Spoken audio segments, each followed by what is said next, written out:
Solo qualche settimana fa vi abbiamo segnalato lo stato di degrado nelle palazzine qui in via Prabello a Favaro Veneto. Questa mattina è caduto proprio lì un pezzo di cornicione. Sotto c'era una ragazzina di 17 anni che stava passeggiando con il cane. Mi ha chiamato dalla finestra, mi ha detto mamma, questo muro mi ha schivato, e aveva un pezzo di muro in mano abbastanza grande che adesso era lì, ne ha preso i pompieri.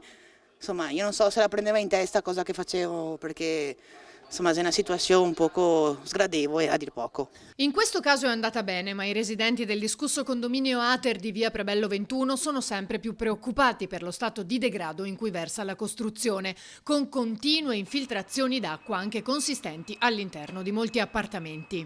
Sono 30 anni, 40 anni che va avanti così. Il tetto è senza guaina.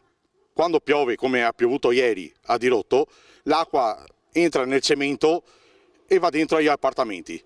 E gli appartamenti del terzo piano sono tutti pieni di infiltrazioni d'acqua. Dovevano venire a fare i lavori ancora a maggio dell'anno scorso, ok, prima che mi dassero la casa a me qua, al Civico 21, e non sono mai venuti. Sì, veniamo, e non sono mai venuti nessuno.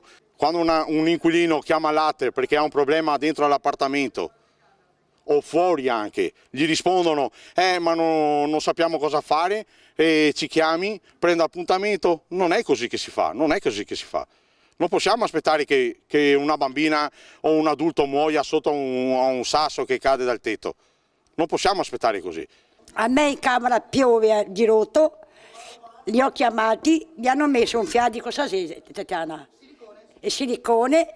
Ma piove lo stesso, quando piove tocca mettere una bacinella sotto perché mi piove proprio in camera.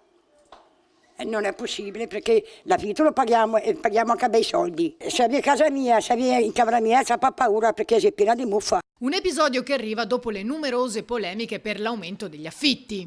Quello che scoccia è pagare tanto di affitto, dove che in fin fine i lavori di manutenzione non vengono mai a farli. Noi siamo 40 anni quasi che abitiamo in queste case, i lavori di manutenzione né ordinaria né straordinaria non sono mai venuti. Vengono a tappare buchi, fra virgolette. Hanno aumentato gli affitti, gli 42 inquilini che ci sono su questi appartamenti hanno sì protestato in senso vocalmente che hanno aumentato gli affitti e sono un po' alti, però li stanno pagando.